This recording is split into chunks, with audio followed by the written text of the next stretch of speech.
சில பேர் என்ன சொல்லுவாங்க அப்படின்னா, சளி அப்படிங்கிறது மழையில நனைஞ்சா சளி பிடிக்கும் அப்படின்னு சொல்லுவாங்க. தண்ணி ஒத்துக்கலைன்னா சளி பிடிக்கும் அப்படின்னு சொல்லுவாங்க. அப்ப தலைக்கு குளிச்சா சளி பிடிக்கும் அப்படிம்பாங்க. இது மாரி ஒவ்வொருத்தரும் ஒரு காரணங்கள் சொல்லுவாங்க. நான் அடிப்படை சளிக்கு காரணம் என்னவா அமையும்னு சொன்னா, இப்போ ஒரு மனிதர் ஒரு வெளியூருக்கு போறாரு. போகும்போது அந்த தண்ணி ஒத்துக்கல. இதே கூட சேர்ந்த எல்லாத்துக்கும் தண்ணி ஒத்துக்கலையா அப்படின்னா, ஒருத்தருக்கு ஒத்துக்கிச்சு, ஒருத்தருக்கு ஒத்துக்கல. இதுக்கு என்ன காரணமா அமையும்னா, மனநிலை தான் காரணமாக அமையும். 1. 2வது என்ன காரணமா அமையும்னு சொன்னா, நம்முடைய உணவு முறையான முறையில செரிமானமாக்கப்படல அப்படின்னு சொன்னா, அது சளியாகத்தான் மாறும். 3வது என்ன அப்படின்னா, அவருடைய தண்ணீர் சரியான முறையில செரிமானம் ஆகல அப்படின்னா, சளியாக மாறும். 4வது என்ன அப்படின்னு சொன்னா, அவர் ஆரம்ப காலத்துல ஏதாவது தவறான மருத்துவ முறை எடுத்திருந்தாருன்னு சொன்னா, அது என்னன்னா சளி வடிவமாக உருப்பெற்றும். அதாவது தவறான மருத்துவ முறையோ, தவறான உணவு முறையோ, தவறான பழக்கங்களோ என்னன்னு சொன்னா, சளியாகத்தான் மாறும். இப்ப நம்ம முதலாவது என்ன பார்க்குறோம் அப்படின்னு சொன்னா, ஒரு மனிதர் இருக்காரு. ஒரு ஊருக்கு போறாரு. அந்த ஊருடைய தண்ணி அவருக்கு ஒத்துக்கல. அதுக்கு என்ன காரணமா அமையும்னா, அவருடைய மனதுல கவலை இருக்கு. அதாவது அந்த கவலை அப்படிங்கிறது என்ன அப்படின்னு சொன்னா, ஒரு புது ஊருக்கு போறோம். அவருக்குள்ளேயே மனசுல பல விஷயங்கள், மனப்போராட்டங்கள் இருக்கலாம்.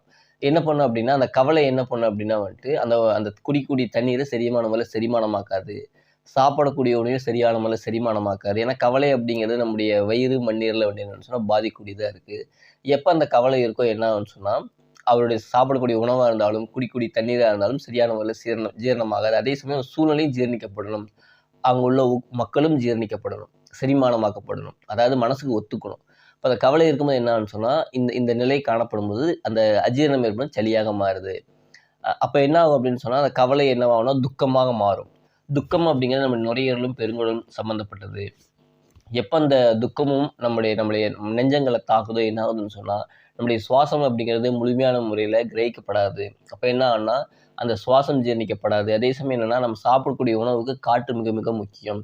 எப்ப அந்த காற்று முறையான முறையில கிடைக்கலையோ, நம்ம மனநிலை காரணமா, இப்ப என்ன ஆகும்னா, அந்த உயிரோட்டம் மட்டும் ரொம்ப ரொம்ப குறைஞ்சு, அந்த உறுப்புகளுடைய இயக்கம் இருக்கு பாருங்களா, ரொம்ப ரொம்ப குறைஞ்சிரும். எப்போ உறுப்புகள் இயக்கம் குறையுதோ, அங்க என்னன்னா, கழிவு தேக்கம் ஏற்படுது, சளியாக மாறுது. 2வது உணவு அப்படிங்கிறது என்ன அப்படின்னு சொன்னா, நம்ம சாப்பிடக்கூடிய உணவு முறையான முறையில செரிமானமாக்கப்படும். அது எப்படின்னு சொன்னா, ஒரு உணவு சாப்பிடுறோம்.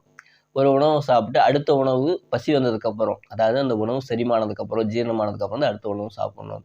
நம்ம என்ன பண்றோம் அப்படின்னா, அந்த உணவு சாப்பிட்ட உடனே பசி இருக்கோ இல்லையோ, என்ன பண்றோம் அப்படின்னா நம்ம சாப்பிட்டுறோம். இப்ப நம்ம வெளியூர்களுக்கு போம்போது என்னன்னா, ஒரு ஜாலியா இருப்போம். ஏன்னா நெறைய நபர்களோட இருப்போம். ஒருத்தருக்கு பசிக்கும், ஒருத்தருக்கு பசிக்காது. ஒருத்தர் சாப்பிட்டனால இன்னொருத்தர் சாப்பிடுவாரு. இது மாரி என்னன்னா, ஒரு உணவுக்கும், ஒரு உணவுக்கும் அந்த பசிங்கிற அந்த இடைவெளி விடாம நம்ம சாப்பிடும் பொழுது, நம்ம என்ன பண்ணணும்னா, ருசிய தான் நம்ம மையமா படுத்துறோமே தவிர, பசிய மையப்படுத்துறதில்ல. இப்போ ஒரு டீ, காஃபி சாப்பிடுறோம் அப்படின்னா, அது பசிக்காக சாப்பிடுறோம், ருசிக்காக சாப்பிடுறோம். இப்போ ஒரு ஸ்நாக்ஸ் சாப்பிடுறோம்னா, ருசிக்காக தான் சாப்பிடுறோம். பசிக்கு அப்படிங்கிறது என்னன்னு சொன்னா, அந்த உணவு இல்லாம நம்மளால இருக்க முடியாது. அது கட்டாய தேவை. அடிப்படை தேவை அப்படிங்கிற அடிப்படையில வந்துரும். இப்போ ஒரு வண்டி போணும் அப்படின்னா, பெட்ரோல் கண்டிப்பா தேவை. அதே போல என்னன்னு சொன்னா, அந்த உணவு இருந்தா தான் அவனால இயங்க முடியுங்கிற ஒரு நிலை காணப்படும். இப்போ 3வது என்ன அப்படின்னு சொன்னா அவருடைய அந்த அந்த அந்த உணவு இருக்கு பார்த்தீங்களா? அந்த தவறான மருத்துவ முறைகள். அப்ப என்ன பண்ணும்னா, அந்த உணவையே எகென்ஸ்ட்டா திருப்பும். என்னன்னா, அந்த மருந்துகள் அப்படிங்கிறது என்ன பண்ணும் அப்படின்னு சொன்னா, அது பாதி கொல்லப்பட்டிருக்குன்னு வச்சுக்கங்களேன். அந்த அந்த ஒரு அந்த மருந்துங்கிறது. இப்ப என்ன பண்ணும் அப்படின்னா, அதில உயிர் உயிர் முழுமையாவும் இருக்காது, பாதியாவும் இருக்காது. பாதி கொல்லப்பட்டிருக்குன்னு வச்சுக்கங்க. அப்ப அது குடுக்கும்போது என்ன ஆகும்னா, நம்ம உடம்பு ஒண்ணு அத ஏத்துக்கணும், இல்ல ஏத்துக்காம போணும். இப்ப 2மே அங்க நடக்காது. ஏன் அப்படின்னு சொன்னா, அது பாதியா இருக்குது. இப்ப அது என்ன பண்ணும் அப்படின்னா, அது நம்ம உடம்புக்குள்ள சேரும்போது, அந்த பாதி உயிரினது என்ன பண்ணும்னா, நோய் எதிர்ப்பு சக்தி அத எதிர்த்து போராடுது. ஏன் அப்படின்னா, ஒண்ணு உயிரோட இருக்கணும். அப்ப எதிர்த்து போராடும். இல்ல உயிரற்றதா இருக்கணும். அது ஜீரணிக்கப்பட்டுரும். இப்ப பாதியானா என்னன்னா, நம்ம உடலோட சேர்ந்து இணையும் பொழுது, நம்ம சாப்பிடக்கூடிய உணவு என்னன்னா, அதுக்கு எதிராகவே திரும்பும். நம்முடைய நோய் எதிர்ப்பு சக்திய என்ன பண்ணும் அப்படின்னு சொன்னா, நமக்கு எதிராக திரும்பிரும். நம்ம உணவு சாப்பிடுவோம். அந்த உணவுங்கிறது என்ன பண்ணும் அப்படின்னு சொன்னா, அந்த மருந்துங்கிறது அந்த இடத்துல போய் சேர்ந்ததன் காரணமா, அது நமக்கு எதிரா அந்த இரைப்பைக்கு எதிரா அது செயல்படும் பொழுது, உடம்பு என்ன நினைச்சுக்கும் அப்படின்னா, நம்ம உடம்பு உயிருள்ளது. இந்த பாதி உயிருள்ளது நம்ம உயிருள்ளதோட சேர்ந்து, நமக்கு எதிராக மாற்றப்படும் பொழுது, அந்த உணவு நம்ம சாப்பிடும்போது நமக்கு எதிராகவே திரும்பும். இது சில நேரங்கள்ல அடிக்கடி நடந்துட்டு, நம்ம கரெக்ட்டா தான் சாப்பிடுறேன், கேப் விட்டு தான் சாப்பிடுறேன், எல்லாமே சொல்ற மாரி தான் பண்ணீங்க, அஜீரணம் ஏற்படுதுன்னா, இந்த மருந்துகள் தான் காரணமா இருக்கும். அப்ப இதுலருந்து என்ன தெரியுது அப்படின்னு சொன்னா, நம்ம தண்ணீர், நம்முடைய உணவு, நம்முடைய மனநிலை, நம்முடைய தவறான மருத்துவ முறைகள், தவறான உணவு பழக்கங்கள், தவறான பழக்கங்கள், இது எல்லாமே என்னன்னா நமக்கு சளிய ஏற்படுத்துது. அப்ப சளி வந்துருச்சு அப்படின்னு சொன்னா, நம்ம என்னன்னா சாப்பாடு, தண்ணி நிப்பாட்டிடணும். எப்போ ஒருத்தருக்கு தும்மல் வருது, 1 தும்மல், 2 தும்மல், 3வது தும்மல் எப்போ வருதோ சளி பிடிக்க போகுதுன்னு அர்த்தம். அதுமாதிரி எப்போ தொண்டை கரகரன்னு இருக்குதோ, எப்போ வந்து சளி பிடிக்கக்கூடிய ஒரு சூழ்நிலை நமக்கே தெரியும். இப்போ என்ன பண்ணணும் அப்படின்னு சொன்னா, நம்ம சளி பிடிக்கல, ஏற்கனவே இருந்த சளி இப்போ வெளிய வருது.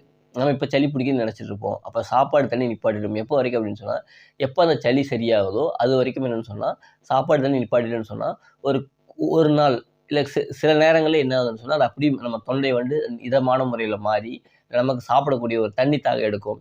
அதுக்கப்புறம் பசி எடுக்கும். இல்ல அதாவது முடியல அப்படின்னு சொன்னா என்ன பண்ணலாம் அப்படின்னா, இலகுவான முறையில ஜீரணமாகக்கூடிய பழங்கள், அ அந்த மாரி உணவுகள வந்துட்டு நம்மளால ரொம்ப பசி தாங்க முடியல. அந்த மாரி எடுத்துக்கிறது மூலியமா, முடிஞ்ச அளவுக்கு சாப்பிடாம இருக்கிறது நல்லது. ஏன் அப்படின்னு சொன்னா, என்னதான் பழங்களே சாப்பிட்டாலும், ஏற்கனவே நமக்குள்ள கழிவுகள் இருக்கு. அந்த கழிவுகளோட இந்த பழங்களும் சேரும்போது அதுவும் கழிவாகத்தான் மாறும். அப்ப என்னன்னா, வயிறு முழுமையாகவே சுத்தமாகற வரைக்கும் பொறுமையா இருங்க. அந்த நேரங்கள்ல நமக்கு பசி இருக்காது, தாகமும் இருக்காது. ஏன்னா, எப்ப இயக்க சக்தி, நோய் எதிர்ப்பு சக்தி, இயக்க சக்தி இருந்தாலும் நமக்கு பசி இருக்கும். எப்ப இயக்க சக்தி, நோய் எதிர்ப்பு சக்தி சளியா இருக்குதோ, அப்ப நமக்கு பசி இருக்காது. சாப்பிடாம, தண்ணி குடிக்காம சளி ஏறுற வரைக்கும் பொறுமையா இருங்க. எதுவுமே வேண்டாம். நல்லா ஆனதுக்கப்புறம் உங்க தொண்டைக்கு அப்புறம் தாகம் எடுக்கும். தாகம் எடுத்து, அப்படி அடுத்த வேலை, அதுக்கு அடுத்த வேலை அப்படியே பசி எடுக்க ஆரம்பிக்கும். பொறுமையா சாப்பிட ஆரம்பிங்க. அதே சமயம் என்னன்னா, நம்ம சாப்பிடும் பொழுது மசாலா கலந்த உணவுகள் அதிகமா இல்லாம பிளெயின் சப்பாத்தி, அ பிளெயின் இட்லி, என்ன சாப்பிடுறோமோ பிளெயினா மசாலா இல்லாம சாப்பிட்டோம்ன்னு சொன்னா, இந்த மாரி சளி உள்ளவங்களுக்கு என்னன்னு சொன்னா, ரொம்ப நல்லாருக்கும். திரும்ப சாப்பிடாம திரும்ப தொந்தரவுகள் பண்ண ஆரம்பிக்கும். இப்ப இது மாரி பண்ணி பாருங்க. ஒரு தடவ சளி தொந்தரவு வந்துட்டு நல்லாயிரும். மனசையும் வந்துட்டு நம்ம சரியா வச்சுட்டோம்ன்னு சொன்னா, அந்த கவலை, துக்கம், பயம் இல்லாம இருந்துச்சுன்னு சொன்னா, தவறான மருத்துவமனை இல்லாம இருந்துச்சுன்னு சொன்னா, சரியான உணவு பழக்கவழக்கம் இருந்துச்சுன்னு சொன்னா, என்ன ஆகும்ன்னு சொன்னா வந்துட்டு நமக்கு இந்த சளி அப்படிங்கிறது முழுமையான அளவு குணமாயிரும்.